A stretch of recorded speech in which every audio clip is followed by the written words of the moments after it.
Hey there, and welcome to That News You Care About, a weekly video game news show from the folks over at That Nerdy Site. Today is Tuesday, March 30th, 2021, and I'm one of your hosts, Logan Wilkinson, and joining me this week is my Phoenix son, Trevor Starkey. One shot down, one shot to go. Halfway to Vaccine Town. There we go. Trevor's had a big past week here. Trev got the shot. It's very exciting times. Shrav is moving into our house in 2 days. Very exciting times over here. We got all the big news on all kinds of fronts outside of that as well for both of us. We've been busy beavers this past week. I'm very excited, though, to talk about all things video game news. And in this case, it is I feel like I always doubt myself in this one. Is it Fanbyte or Fanbyte? I say Fanbyte. I would say Fan. Okay. We're going to say Fanbyte. It's spelled like megabyte. Like so we're going to say Fanbyte. Byte. Yeah. Okay, wait, you say megabyte and not mega? Okay, we're into well, I guess, sorry. There is a megabit and a megabyte. Yeah, that's like okay. Gigabyte. I guess would be a better. Okay. Like bit would be BIT and byte is BYTE. So we're saying Fanbyte. Yeah. Okay. A feature from Fanbyte. If there were no E in it, I would say Fanbit, I guess. It'd be a weird spelling of it, but yeah, it's the fact that it is BYTE is byte. Just like it would be if it was BITE. Yeah, I'll allow that. Fanbyte, going over basically a year in pandemic. I think the piece actually went live the 1 year anniversary of the World Health Organization declaring an international pandemic, and it interviews a number of... that seems, because it went live on the 29th, and that seems like a couple weeks past when CDC and maybe the that's World when he Health... started interviewing. He definitely had that line in it at some point in time, maybe it's when he reached out. But irregardless, the article interviewed a number of people within the video game industry about how they've dealt with the repercussions and the complexities and the challenges of making and designing games within a pandemic and working from home. And I actually found it really interesting. Trevor shared it, so Trevor gets a shout out this week. Give him the gold star.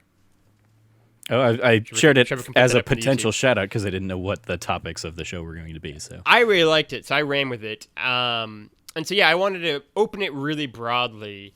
And go with what did you think of the feature itself? Kind of anything you found particularly surprising? Any kind of insights you kind of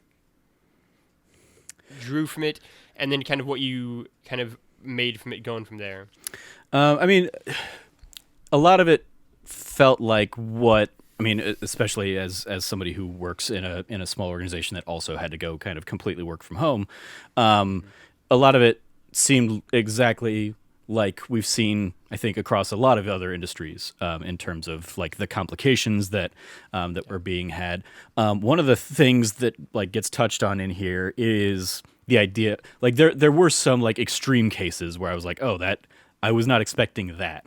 Like I wouldn't have even thought about the idea of with new consoles on the horizon, there being limited dev kits that suddenly had to be shared among developers, and how that's going to work out in a lot of those cases when otherwise they would have been in the office and multiple people would have had access to them.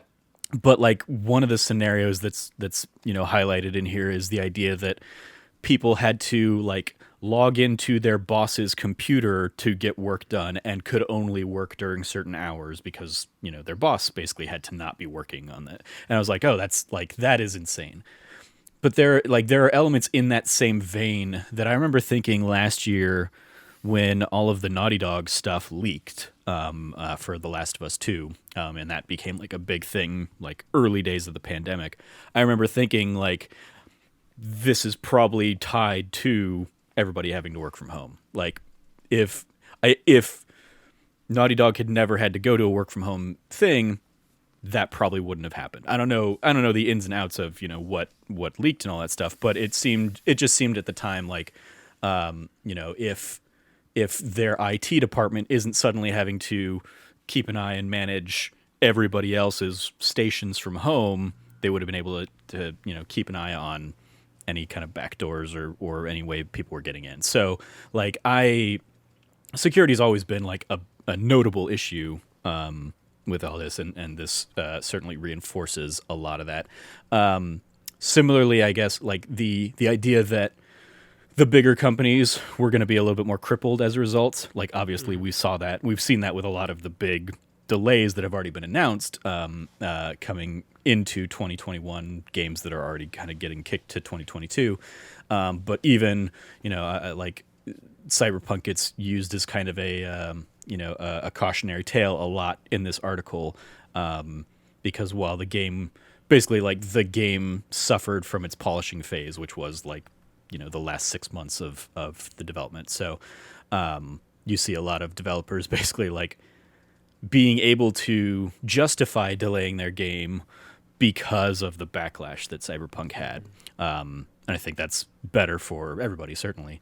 But yeah, they're like, there wasn't really too much in the way of surprising features or facets on this. I thought it was just a good kind of like all in one place, all of the stories we'd kind of been seeing and hearing, and the ideas that we'd been imagining as a result of everything. Even like playtesting, obviously being an issue, QA not being able to have everybody come into one place to play the game, so QA has drastically slowed down a little bit. Again, I think the meme or the conversation around Cyberpunk's issues at one point was like them throwing QA under the bus, and it's like, well, if they were set up to fail like that, of course they were going to fail. So yeah, I think that's kind of where a lot of it kind of hit me. I thought Imran did a great job of kind of like really bringing it all together, kind of telling the like grouping it into little bits, telling the security issues stories, telling the idea that all studios that they talked to had no problem going to a work from home kind of arrangement. Yeah. Safety of their workers was number one, but it was the idea that gets brought up of like the day one solution had a day two problem. Is the same kind of thing that certainly in my work we kind of felt over the last year or so, and I imagine a lot of people that were not used to a remote work environment suddenly having to go to a remote work environment kind of faced. What'd you think? I think for me, a lot of my favorite stories were the ones that both almost felt comical, like they were like a Seinfeld episode, and also ones that at the same time felt so relatable. Right? Like one of the stories that really struck me was a developer having to like wait for his laptop to get like security clearance on a thing, right? And so he just like was frustrated or whatever, and so he's like, I'm just gonna use this time and go for a walk to the local park and just kind of like enjoy that. And then while there, he met like a few of the coworkers who all had the exact same thought because they had the same problem, and they all just kind of huddle around each other and going, if we're all here, who's working on the game? And I had just the immediate quip about like, no one was working on the game, like Ron Howard voice. And I just think that one of the big themes for me throughout the piece was being a part of an organization both on the macro and micro level is really hard in a pandemic, right? Which like we all kind of knew, but it was almost kind of reassuring in the same way, right? Of like that feeling of like no one has ever had to try to make rules in place of a pandemic before and like make suddenly everything change basically overnight for how an organization does something, right? Like that's not how organizations, whether big or small, do things, really. Yeah. Like they do it usually over long periods of time, right? Like as someone who's experienced both, working at a place in person as the pandemic like first hit and then went to another position and was remote, and it's kind of at both ends of that spectrum, like on either way, you just, I think, and especially when it first started, like, and I'm sure you can relate to this as well, like, there are just new rules basically every day. There are new things that are happening. There are new ways to, like, check into stuff every day because they're all kind of having to, like, figure it out with every day, right? Like, every day brings, solutions to yesterday's problems, but brings 5 new issues that these things actually didn't work that great and this didn't work that great. And especially for like an in-person position like I had at first, right? Where we had to kind of go over the studio pants constantly, right? And even here, right? Like I love the fact that it did have the day two problem, right? Like everyone across the board was totally okay with immediately transitioning to work from home. Their worker safety is what mattered. And it was those kind of, again, like comical things, like the guy in the car dropping boxes off that had to stay there and watch him pick it up because he couldn't leave, these dev kits unattended for, right? And like these simple things, like it's all of the small things about daily life and work life that suddenly become way bigger deals when a pandemic, roars across the country and across the world. And so that's one of those instances, right? Like people like gathering around to share information, right? Like it had a whole section on communication. And I think that like, a million op-eds at this point have been written about, workspaces across the country about how like the lack of like people gathering around water coolers and around desk cubicles to like hash out ideas, whether it's, a business that's dealing like finance or video games, have already been kind of written and tried and true and, done and dusted. But it is interesting in games where you do kind of get like, I enjoyed the playtesting aspect of it a lot in terms of like them seeing people at like PAXs and events and like not really, like obviously understanding that like that's what they're there for is like to show off the game, but also like to get like UX and QA like feedback. Mm-hmm.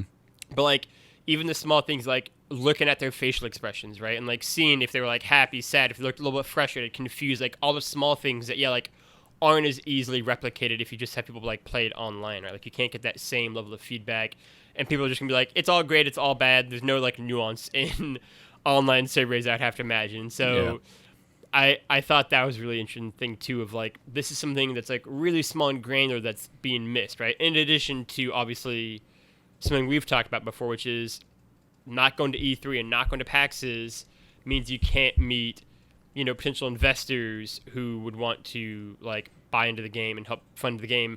To say nothing of that I hadn't really thought about before when we've had these conversations is games that get big pops at like a PAX or an E3 that then draw in more people, and it's harder to get that pop if it's all online, right? Like the audience reaction is just different. It's hard like to all those small things. Yeah, it's hard to stand out in like a Steam summer of Steam kind of event or Yeah. something like that when there's already 50 other games. Where like I'm already predisposed to not tune into that versus going to an event, and something catches my eye. I'm still ignoring a shit ton of the other games, but it's way easier for one of them to stand out to me, as opposed to, okay, if I really want to see that same, discovery in like Steam demo days or something like that they did, I have to go and actually like seek that information out and really dig into it, which I, am just less inclined to do. It makes I think too, of like right? all the emails that come into my inbox on a regular basis, and I'm just like, it's way too like I've got enough other things on my plate to sit down and really like check in and look into every one of those. So it's in the same way like PR, it's just that much harder when they don't have a captive audience. I mean, I think that's like the point too, right? Of like, especially like E3 or PAX, I feel like where there are so many booths and there are so many games being shown off, right? And I think part of what makes certain games get that pop and stand out is, whether it's a Greg Miller or whether it's, Trevor Starkey or anybody in between, that person who can play this game that might not have gotten like any sort of buzz, otherwise it might have just been like a game on the show floor, but then they see it and go like, oh, there's this great hidden gem that I'm going to shout out now into the microphone, right? Whether it's us all shouting out like Seasons last year or, yeah, that was last year. Yeah. With like me, Cam, and Frank, or like... I mean, you make fun of it all the time, but Maneater, I heard people Yeah. talking about Maneater at Yeah. PAX last year and reached out to them for an appointment and got to see it and play it before we left. So it was like Maneater is a game that I had seen in, like, it had popped up in a trailer in the Game Awards among a ton of other trailers that I had forgotten about. And then it's like, oh, that's right. This is the one where you play as a shark. Cool.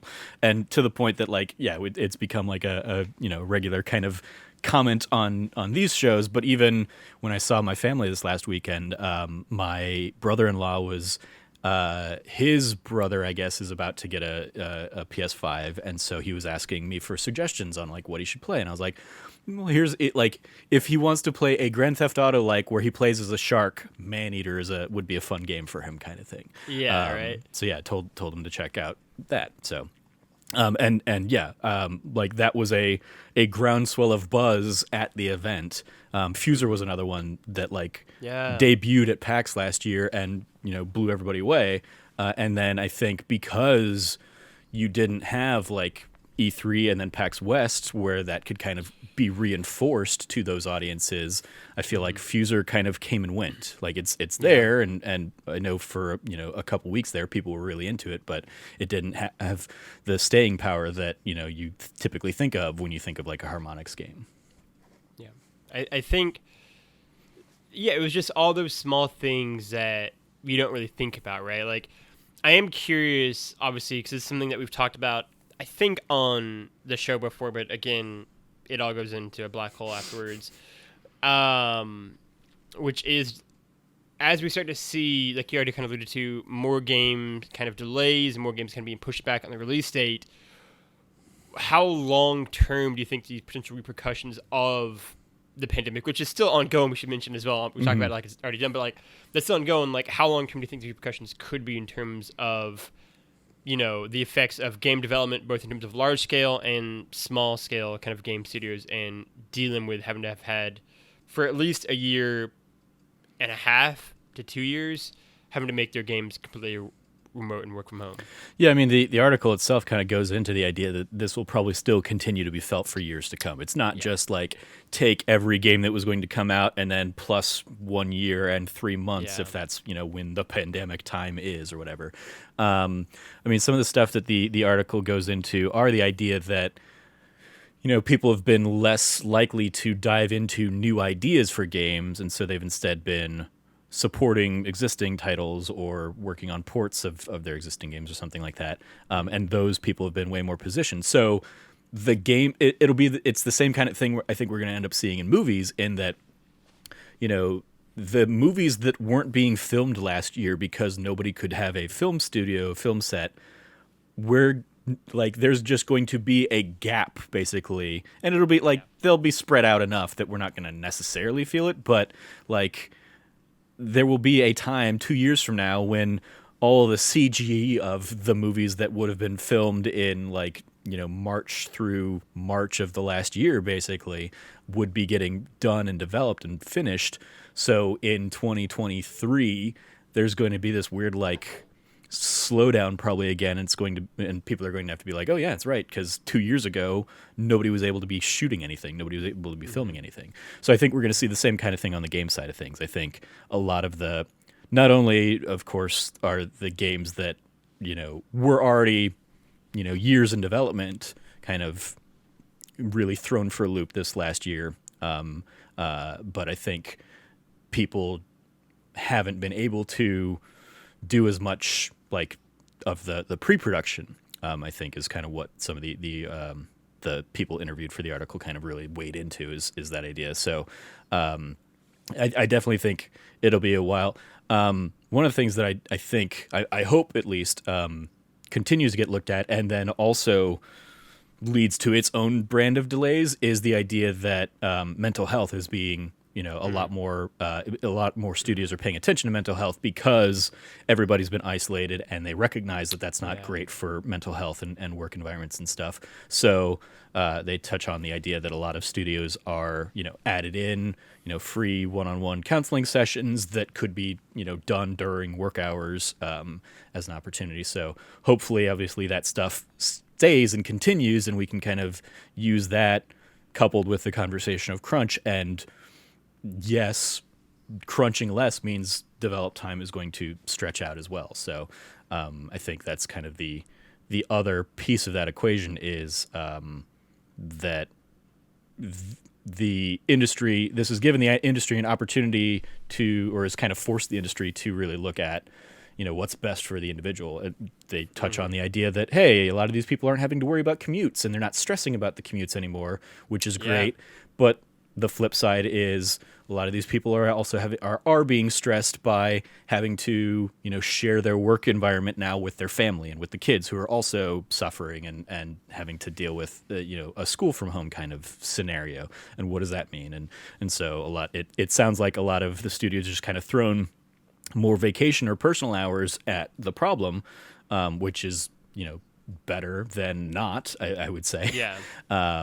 But yeah, I think there's definitely the new normal that kind of comes out of all of this whenever it comes. I think I hope will be much more cognizant of those mental health and stress issues that the very stressful work environment already kind of draws off of.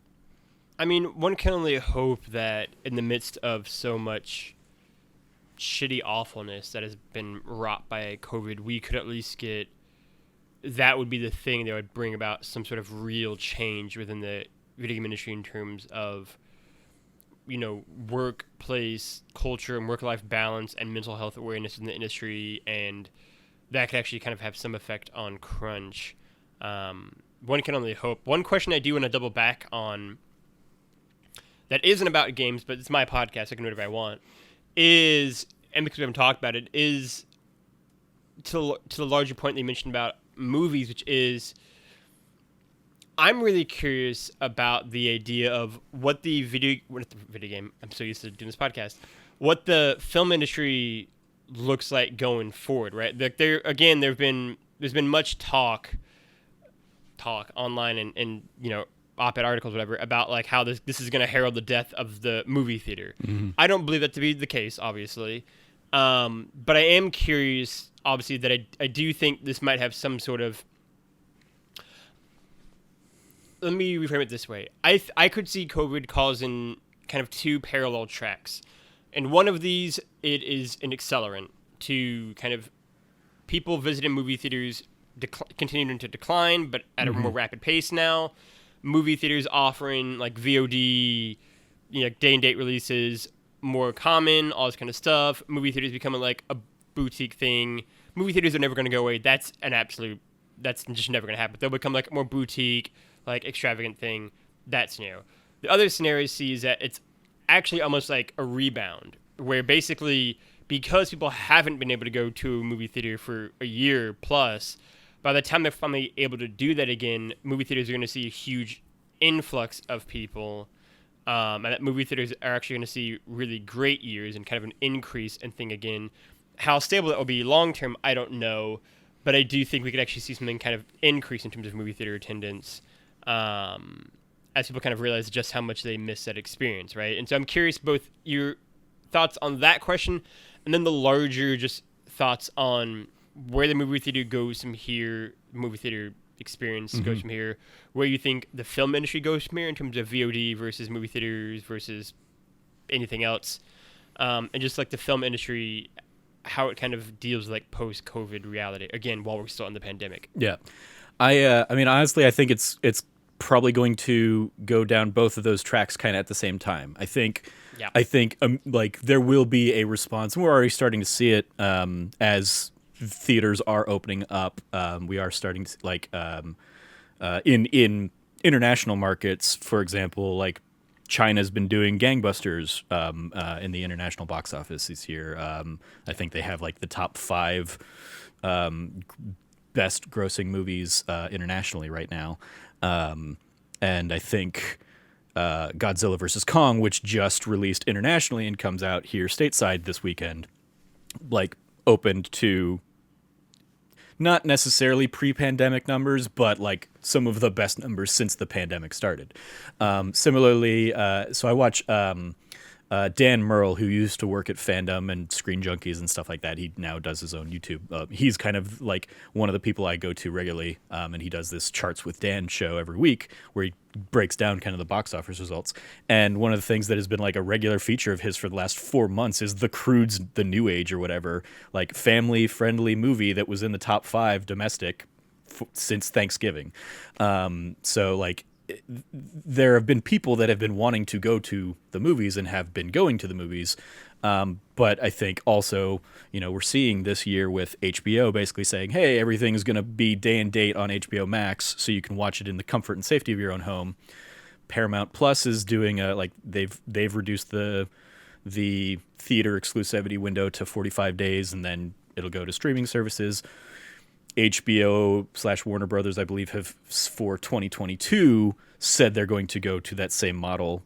So it's not going to be day and date for next year's stuff, but it will be, a reduced window. So I think because of that, you're going to see movie theaters become more of a boutique experience. It is going to be the Alamo Drafthouse is where you can go see a movie and a show, and it is for the people that love seeing movies on the big screen. I think you'll see more of that, and I think as the studios, because one of the big reasons the studios are less inclined to do that is they're getting a bigger cut if they just sell the movie to you directly from home. They don't necessarily have to, do the revenue split with the movie houses. So I think we've seen a lot of that too in some of these pandemic times, and how they have to kind of navigate that relationship between the distributor and the producers. So yeah, I think people are stir crazy. They will want to go in the arts. I'm constantly seeing kind of like people really want to get back out there and see shows and see live theater and stuff like that. Theater is another one. As long as it's safe to do so, people are champing at the bit to do it. So I think we'll see the same kind of reaction on the movie theater side, but movies for a while, apart from like the big blockbuster things, have been on that steady downward like slope of people are more inclined to enjoy the thing in home. They want to watch the thing on the streaming service. They don't want to necessarily, if the price is right and I can watch it on my 65-inch TV 5 feet from my face, that's pretty much the equivalent of me sitting in the back row of a theater of a 40-foot screen or whatever, ratio to to what I'm seeing wise. So like I personally miss the movie theater experience because I'd become so invested and enjoyed the Alamo experience so much. And I think really what's going to probably tip the scales one way or the other is how many of those places are still going to be there when, like how many of them have survived the drought for this last year. I know a lot of my local theaters have been closed, or like the Alamo local branches here filed for bankruptcy a year ago. Then the national chain, because all the ones out here in Phoenix are franchised. But then a month or two back, like Alamo Drafthouse as a whole filed for bankruptcy and is being sold to their major investor firm or whatever. Hopefully that doesn't lead to drastic changes, and it is just kind of a retooling of debt or whatever. But there are a ton of those small boutique type of theaters that would have really thrived when people came back, that just aren't going to be there for people to come back to. I read an interesting article in Austin's local paper about a area of the film industry that's actually really thrived in the pandemic, which is drive-ins. Mm-hmm. And in particular, the Austin Starlight, which is the one that was kind of interviewing the owner of that. I think he's been doing it for, don't quote me on this, but 20 years, something like that. And how he started from one small thing, now has I think 3 around Austin, and how he's just seen an absolute explosion in terms of interest and revenue and everything in the past year, because he was in an industry so well conditioned for a pandemic, right? All that to do, the only thing he had to change really would just be leave your windows rolled up. Mm-hmm. And that was basically it, and contactless delivery kind of thing. But that's an interesting area too, to kind of imagine a future where 50s and 60s drive-ins see a resurgence and become a thing again, right? And adding into, I think, the idea of the kind of boutique experience of movie theater going, really kind of seeing an increase in the series, right? These special specialty locations, whether it's an Alamo Drafthouse or a classic movie themed drive-in, right? Like myself and Travi went to like a Harry Potter themed night back in like December before Christmas at the drive-in, and yeah, it was super chill, and I could see something like that also kind of having some legs long term as well, as we kind of veer into this divide between maybe smaller indie things shifting more and more to kind of streaming and VOD, and then bigger events or like themed events or like drive-in event things kind of gaining in prominence, as well as like kind of the other end of like this boutique versus VOD divide. Yeah, absolutely. And that's, again, I think that's one of the things that Alamo really like taps into really well, is that they've always had kind of a branch Rocky of their Horror business Picture that Nights, is the party nights kind of events that they do, where you're encouraged. It's encouraged to be diehard fans of this thing. Come watch it with other diehard fans, interact, have fun, have a good time. I remember like that. Like some of my favorite experiences at Alamo have been seeing stuff like Back to the Future or The Princess Bride, which I never which were in movie theaters before I was ever old enough to be in to go to a movie theater, or before I was born or whatever. So getting to see those movies that are so near and dear to my heart on the big screen has been a delight. Seeing Scott Pilgrim, Jurassic Park is what I did, where you're given a stack of little gold coins, and anytime Scott beats an evil ex-boyfriend, you're supposed to basically flick it out into the air, and you just hear all the little like plastic clinking on the floor. Like a ton of fun with that kind of stuff. Quote-alongs and stuff like that. So, they cater to that side of the an audience, as well as to the audience that just wants to come enjoy the new movies without people talking and hearing all sorts of like, without people checking their phones and stuff like that. So yeah, I think like the audience that is there that loves movies and loves the experience of seeing movies will still have that experience available to them. It might start costing more, or there might be other kind of things tied to it, but then the broader general public, I mean, I think really one of the test cases that we're going to see here is in a couple months when Black Widow goes to Disney Plus as a premiere access thing, because that's the one for a year everybody was clamoring. Like as soon as they did the first one, or as soon as they announced that they were going to do that with Mulan, it's been okay. Like we don't care about Mulan. Let us see Black Widow. Let us watch Black Widow for $30. I will pay $30 for Black Widow. I won't pay $30 for Mulan or whatever else. So. Because I think those like big blockbuster Marvel experiences are what we've been conditioned to think like, no, I have to go see that on the big screen because that's where it's. But honestly, like I can, like the Falcon and the Winter Soldier is showing me that I can enjoy that stuff just as well on the small screen, without needing to drop $20 a ticket or something like that. So.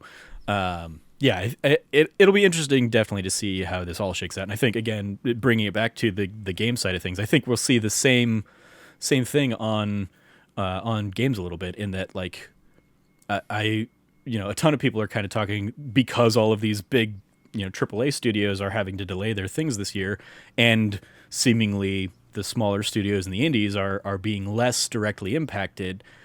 This is probably going to be a great year for indies when the big blockbusters aren't able to really kind of meet that demand. So you're going to have some people out there, some types of gamers that will only like insist on only playing, the things that a AAA studio, backs or something. But I think, hopefully this gives people an opportunity to, I've finished whatever my last big AAA game is, and now I'm looking for something new to play on my new system that I finally got, or whatever the case may be. I'm sure we'll see a ton of people exploring Game Pass on Xbox, and revisiting old games or something like that. On the PlayStation side, we can't, because they're shutting down all the PlayStation 3 store and all that stuff. But yeah, I think staging for next week. It's definitely going to be an interesting, it'll be an interesting narrative, whatever happens in kind of both industries, and then TV as well on that side of things too. Kind of just all of entertainment media is going to be a weird we'll be seeing the effects of this for the next couple of years at least. Yeah. Any final thoughts on either games or movies or TVs, and the pandemic and how they've all kind of managed it or will be managing it going forward? I mean, the thing I really hope for is that like studios take the right lessons from this, and the idea that the Fanbyte article really kind of wraps up on wanting to put a focus on mental health in the new normal. I hope that's positioned where it is in the article, because that is kind of the lasting impression that they were getting from all these studios that they spoke with. But yeah, well, I mean, it's going to be very interesting to see how this all shakes out in the years to come. Yeah, I mean, you took mine. Usually when change happens, especially important change, it is because of some great kind of otherworldly event has kind of caused or forced that change to occur. You can look at kind of throughout American history or global history to see it to be the case. The world is going to be changed and going to be different. It is different because of the pandemic. That will continue to be the case. And far more important things than video games. But within video games, on the very important issue of mental health and workers' health in general, workplace culture and crunch, I think this is a real potential pivot point to have those conversations and for people in positions of power to really understand the importance and necessity of, mental health and mental health resources, and just the workers taking care of themselves and not working 60, 70, 80-hour days and not just exhausting themselves. And this is, I think, a time where we can see that really kind of take hold across the industry at large, both in games and in films as well, right, where they have their own issues, to kind of lead these changes occur, right? And outside of these as well, right, in regular workplaces, have mental health be an issue that is more commonly discussed and more commonly, I think, factored into a benefits package and just a regular package that you can expect to receive when you are employed at these kind of positions. That's kind of the hope I have, that we're at this point where maybe it really can force something that could have taken a decade or more longer to kind of swing over and actually shove it into being a thing that can be or can become the new normal within the video industry and the film industry as well. That's the thing that I'm hopeful for as well, and optimistic for. And, either way, we'll still be here just yelling about it until we see it happen either way. But otherwise, that's a topic. Trevor, I used your shout out for the main topic of the show, so we're going to go with my shout out. I have a shout out, and guess what? It's not about video games. Who needs them? No, my shout out is from ESPN FC, which is their soccer focused side of the site. And it is a really good kind of long form feature article by Tom Hamilton, one of the writers, on Johan Cruyff's legacy 5 years after his death, how he shaped Ajax, Barcelona, global soccer.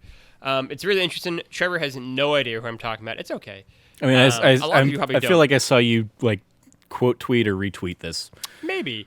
But it's just a really cool article. Johan Cruyff is a Dutch soccer player from the 70s, and then became a really influential and important coach in the late 80s, early 90s, and kind of goes over kind of his legacy, both as a player, as a coach, kind of how he kind of reinvented the game in both of those kind of aspects of his life, kind of his philosophy. He's a really cool guy, one of the handful of greatest players of all time, and one of the most influential coaches. And so I thought it was a really cool article and a really great reflection on his legacy 5 years after he passed. So we'll include that in the show notes for all the soccer fans out there. Shout out to Tom Hopkins. Otherwise, that is the show. We made it. Congratulations. If you like what you heard, you can go over to patreon.com/thatnerdysite like all of our wonderful patrons and supporters have. Your support genuinely means so much to us. It helps keep the lights on, and it makes shows like this and like that D Plus show happen. And we are super, super grateful for that and supportive. We're thankful for that, of your support. Again, that is patreon.com/thatnerdysite. You can go check out all the tiers, all the goals, all the goodies, all the gadgets. And yeah, throw us some support over there. You can also support us by going over to any podcast service around the globe, and liking, subscribing, sharing with your friends, and rating, reviewing us on iTunes. It really does help. We want to become a bigger deal. We want more people to talk about us and share us and tweet at us fun stories and gizmos and gadgets. We got to climb those iTunes rankings and algorithms. So go leave us some nice reviews. Me and Trevor will check them every 4 to 5 months, and it makes us really happy. Otherwise, you can, share it with all your friends and family on the social medias and whatnot. Otherwise, you can go find Trevor at Trevor J. Starkey all over the internet. Trevor, anything that you want to plug? So the day this episode goes live, our March early access episode of That Nerdy Site Show also will be going live, which is Logan and me talking about it's a good one. TV shows that we grew up with. So you can go check that out if you support us on Patreon for just $1. Otherwise, you can wait until the end of April for that to go live for everybody. So that's the thing I'll shout out here. I will second that shout out. I had a lot of fun doing that podcast with you. I really enjoy our bonus That Nerdy Site Show episodes. I think they're really good ones. We can just kind of focus on like one big topic. You can go find me at Lefty Logie or Lefty Logie, Loggy, all across the internet. I will second Trevor's shout out of that episode. I thought it was a lot of fun. I really enjoyed it. And then I'm also going to shout out myself and Trevor sat down and played the first hour and a half roughly of It Takes Two. That is now live on YouTube, so you can go check that out. It was a lot of fun. Trevor had a very funny tweet that I liked a lot that went live today as recording, so you can go back a few days and look at that as well. But yeah, it was a lot of fun. It's going to be the first episode in our series, just going through and playing through It Takes Two. I'm very excited for. The games are really good so far. We didn't really share impressions, but I'm really enjoying it so far. I already like it in terms of its gameplay style and how it feels more than A Way Out. I think it's significantly less heavy than A Way Out, which was kind of a very heavy and slower paced game. Mm-hmm. So I'm very excited to kind of see how I feel going kind of into the actual heart of the game now. But I'm really enjoying my time so far. Yeah, I agree. I mean, having not played it, A Way Out, but having seen it and stuff like that, it definitely, because that was always like, Prison Break the game or whatever, and so it definitely looked like it had, just a heavier tone to it in general. Yeah. But also it felt heavier in kind of any of the gameplay I'd seen on it too. So yeah, the fact that this is a much lighter, much bouncier platformer with just like a fun, it's super fun, a bunch of just fun. I mean, one of the big things that they've really touted is the mechanics are just constantly changing on this game. And in the hour and a half we played, we kind of had, we had the introductory, just kind of like, let's get around, let's do the bouncing and stuff like that. But we're also, solving puzzles with vacuum suction and then going into the hammer and nail section, which was a ton of fun. So, I look forward to seeing kind of where the story takes us.